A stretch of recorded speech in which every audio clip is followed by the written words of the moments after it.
जय श्री राम दोस्तों, आप देख रहे हैं YouTube चैनल ज्ञान स्टार प्लस। तो दोस्तों, आज हमने आपके लिए बहुत ही सुंदर कमेंट चुना है जय बजरंग बली जय गुरुदेव चैनल वालों का। तो दोस्तों, ये लिखते हैं, एक तो मर गया मारवासू, दो मर गया सासासू, और तीन भागा पांच सू, तो भी एक मर गया पांच सू। तो दोस्तों, बहुत ही सुंदर कमेंट है जय बजरंगबली चैनल वालों का। तो दोस्तों, आप सभी का हार्दिक स्वागत और अभिनंदन। इसे समझने से पहले जिन भाइयों ने अभी तक हमारे चैनल को सब्सक्राइब नहीं किया है, तो उन भाइयों से मेरा निवेदन है कि वे पहले हमारे चैनल को सब्सक्राइब जरूर कर दें। तो क्या होता है दोस्तों, पहली लाइन में लिखा है कि एक तो मर गया मारवासू। ये कथा हमारी बहुत ही अद्भुत है। जब श्रवण कुमार जाता है अपने मां बाप के नेत्र खुलवाने के लिए, तीर्थ कराने के लिए, और जब वह अयोध्या में आ जाता है, अयोध्या में क्या होता है दोस्तों, उनके मां बाप को प्यास लगी हुई थी।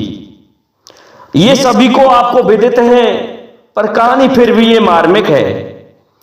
प्यास लगी हुई थी तो श्रवण कुमार अपने मां बाप के लिए पानी लेकर जाता है।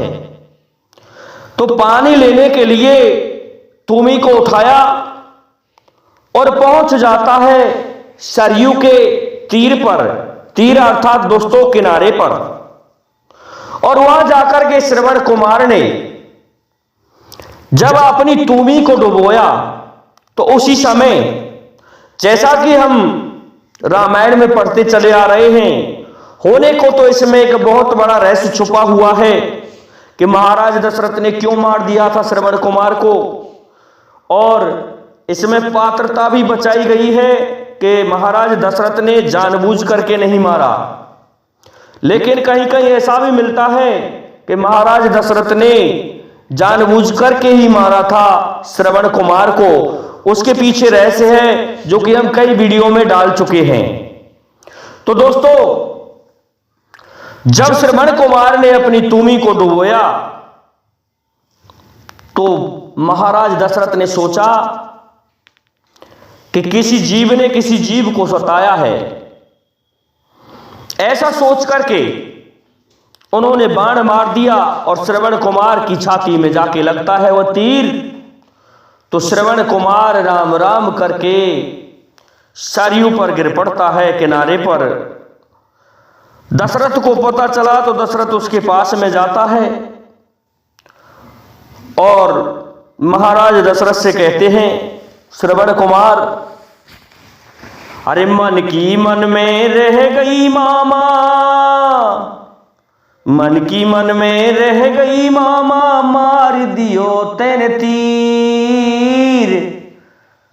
मां तो पिता ने को कौन तो पिलावे भैया नीर। मन की मन में रह गई मामा, मार दियो तैने तीर। अंधे मात पितन को भैया कौन तो पिलावे जाके नीर। मामा, तुमने तीर मार दिया, मेरे मन के मन में रह गई। दोस्तों, ये जो गायक कलाकार ने ये जो कड़ी गाई है, इस कड़ी में भी एक रहस्य है। श्रवण कुमार ऐसे क्यों कहता कि मन की मन में रह गई मामा, मार दियो तैने तीर। तो दोस्तों, दोनों ही बात हो सकती है कि जानबूझ के भी मारा जा सकता है श्रवण कुमार को, और अनजाने में भी मारा जा सकता है। दोष दोनों ही बराबर होते हैं। अब क्या होता है, महाराज दशरथ पानी पिलाने के लिए तुमी को भर के आते हैं श्रवण कुमार के माता पिता के पास, और श्रवण कुमार के माता पिताओं से कहते हैं कि लो, मैं पानी ले आया। लेकिन वो अंधे थे, अपने श्रवण की बोली को समझते थे, पहचानते थे कि ये तो श्रवण कुमार नहीं है, कोई और है। ये पानी कौन पिला रहा है, हमारे श्रवण कुमार को क्या हुआ। तो दोस्तों, दो मर गए सासासू, अर्थात उनको तो उसास ही वापस नहीं आया, हार्ट अटैक हो गया। सासासू उसास भर गया उनकी छाती में, उनकी छाती फट गई। हार्ट अटैक बोलते हैं जिसे दोस्तों, हार्ट अटैक बोलते हैं आजकल। तो दो मर गए सासासू। तो दोस्तों, पहली लाइन का यह अर्थ हुआ कि एक तो मर गया मारवासु, तो श्रवण कुमार तो मारा गया बेचारा मारवे से, और उसके मां बाप मर गए हार्ट अटैक से। अब अगली लाइन का अर्थ बताते हैं हम दोस्तों। 3 भागा 5 सू, बहुत ही सुंदर लाइन है। तो भी एक मारा गया 5 सू, तो क्या होता है दोस्तों, इसके लिए ले चलते हैं हम आपको महाभारत की तरफ। महाभारत में जब अंतिम निर्णायक युद्ध चल रहा था, तो दुर्योधन क्या करता है, अपनी मां के कहे अनुसार एक फूलों का जांघिया पहन के जाता है, लेकिन भगवान कृष्ण उसे भी फेल कर देते हैं, फूलों का जांघिया पहना देते हैं, और उसकी माता के वरदान को भी फेल करते हैं। उस वरदान के से जब पता चला माता गांधारी को, तो माता गांधारी कहने लगी कि पुत्र, तुम जंगा पे से कच्चे रह गए हो, तुम्हारी जीत मुश्किल होगी। लेकिन होता क्या है, दुर्योधन को जब ये पता चल गया कि तू कच्चा रह गया है, तो अपनी मन संतुष्टि के लिए द्वैत सरोवर में चला जाता है। उन 5 पांडवों से बचने के लिए द्वैत सरोवर में जाके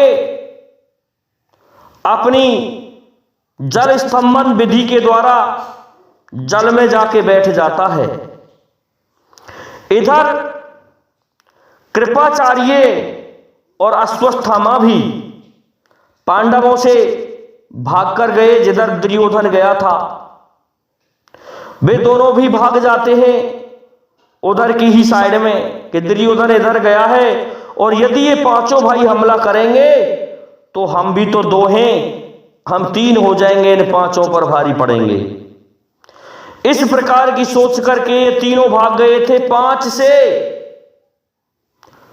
तो पहली लाइन में लिखा है 3 भागा 5 सू, लेकिन फिर भी एक मारा गया 5 सू। अब दोस्तों, ये तीनों जब भाग गए तो भगवान कृष्ण कहने लगे कि अर्जुन, आलस मत करो, सेना सजाओ, बची कुची जो सेना है हमारे पास में। आज का युद्ध अंतिम युद्ध होना चाहिए, क्योंकि युद्ध को बहुत दिन हो चुके हैं, 18वां दिन है आज का। इसलिए ये समझ लो अर्जुन, यदि आज तुम दुर्योधन को नहीं मार पाए तो समझ लो 5 पांडव मौत के घाट में उतार दिए जाओगे, मार दिए जाओगे दुर्योधन के द्वारा। दुर्योधन कोई छोटा मोटा महारथी नहीं है, सारथी नहीं है, वह बहुत बड़ा योद्धा है। उससे लड़ने के लिए आपको फिर से वैसी ही ताकत करनी पड़ेगी अपने आप में। ऐसा कहकर भगवान कृष्ण बैठा लेते हैं अर्जुन को रथ में। बड़े भैया युधिष्ठिर भी साथ में थे, भीम को भी साथ में लिया कि चलो ढूंढते हैं, सेना तो बची नहीं है, 1-2 सैनिक मुश्किल से बचे हो तो बचे हो, लेकिन कोई नहीं बचा था दोस्तों, केवल 5 भाई ही बचे थे, और 6वां नारायण जो कि स्वयं रथ पर विराजमान थे। अब तो 5 को लेकर के भगवान कृष्ण जाते हैं जिधर दुर्योधन गया था। दुर्योधन के पगों को देखते हुए जा रहे थे और कह रहे थे भगवान कृष्ण के, दुर्योधन के पैर इधर ही बनते चले जा रहे हैं अर्जुन, ये निश्चित ही इधर ही गया है। लेकिन दुर्योधन दिखाई नहीं दिया उनको। जब दुर्योधन दिखाई नहीं दिया तो भगवान कृष्ण कहने लगे कि मैं अनुमान लगाता हूं कि दुर्योधन कहां हो सकता है। देखा कि इस सरोवर की तरफ गया है। निश्चित ही वह जल स्तंभन विधि के द्वारा इस जल को बांध के और जल में ही बैठा है। ऐसा सोच करके भगवान कृष्ण कहने लगे कि निश्चित ही ये तो इसी में बैठा है। इसलिए पांडवों तुम ऐसा करो, इसको कैसे भी बाहर निकालो, इसको गालियां दो, इससे अपशब्द कहो, इस तरह के शब्द कहो जो इसको चुभें और ये बाहर आ जाए। यदि ये आज बाहर नहीं आया तो समझ लो तुमसे फिर मरने वाला नहीं है और ये तुम पांचों भाइयों को समाप्त कर देगा। इधर कृपाचार्य और अश्वत्थामा दोनों दूर भाग गए थे पांचों के कारण। वो दूर से देख रहे थे। अब तो पांडव उस सरोवर की पार पर खड़े होकर कहने लगे, ए दुर्योधन, तुम जैसे वीर को ये शोभा नहीं देता है, तुम बाहर आओ और हमसे युद्ध करो। लेकिन दोस्तों, इस जगह पर एक नई बात और कही गई है। कहते हैं कि जल स्तंभन विधि द्वारा दुर्योधन द्वैतवन में बैठा था, लेकिन उस जल में कमला के महल थे।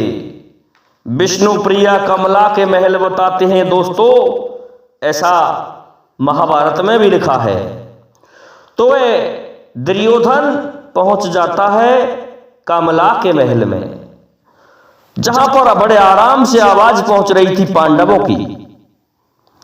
कमला कह रही थी कि दुर्योधन, आज तू मेरा कहना मान जा और तू ये समझ ले कि तू फिर हार नहीं सकता,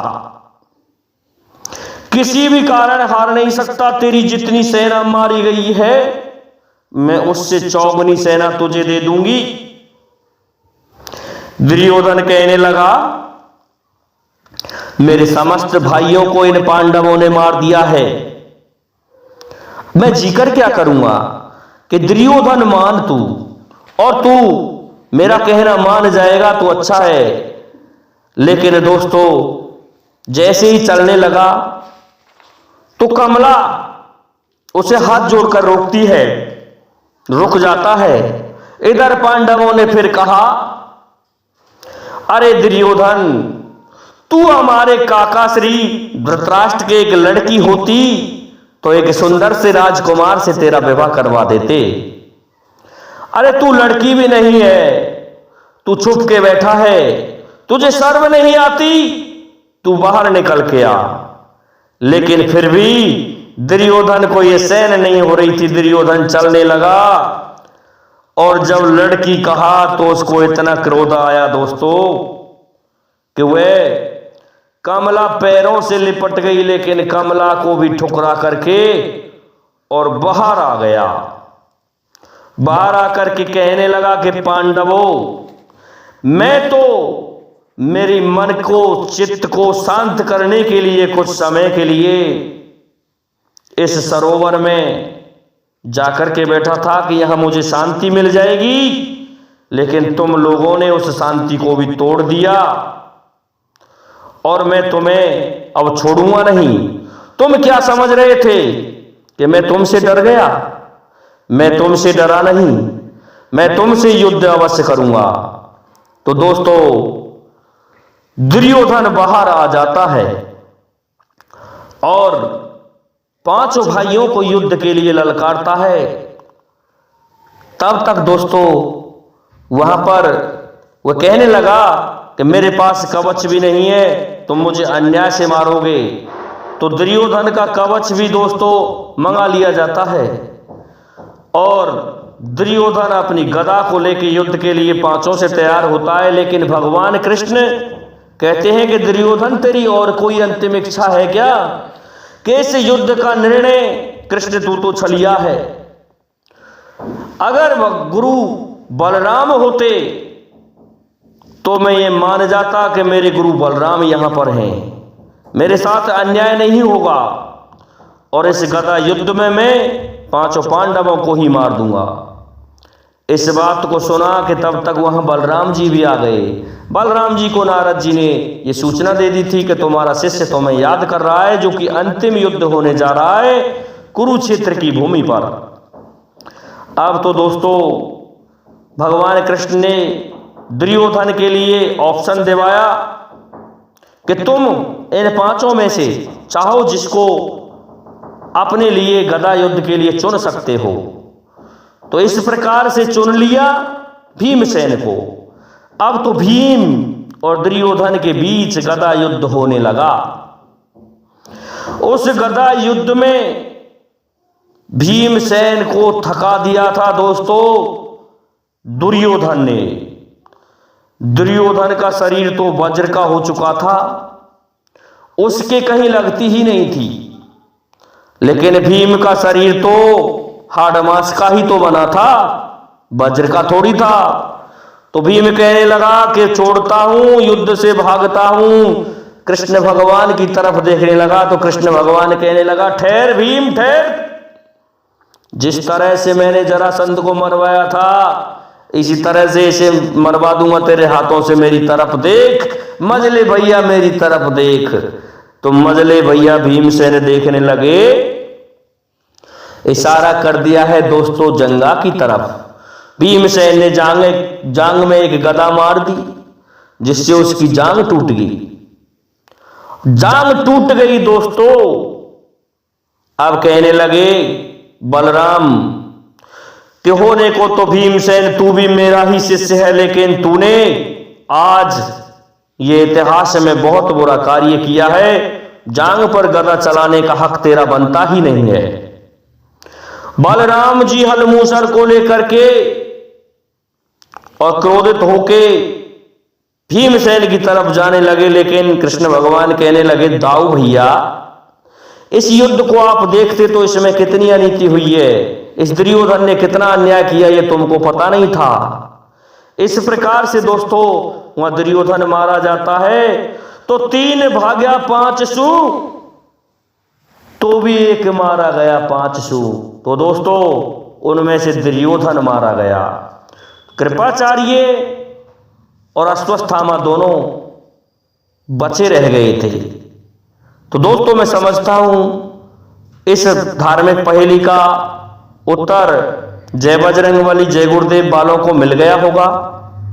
इसलिए अब आप सभी से मेरा निवेदन है कि आप हमारे इस चैनल को, इस वीडियो को लाइक शेयर सब्सक्राइब करें, साथ ही बेल आइकन को भी प्रेस करते हैं, जिससे कि आने वाले वीडियो का नोटिफिकेशन आपको मिलता रहे।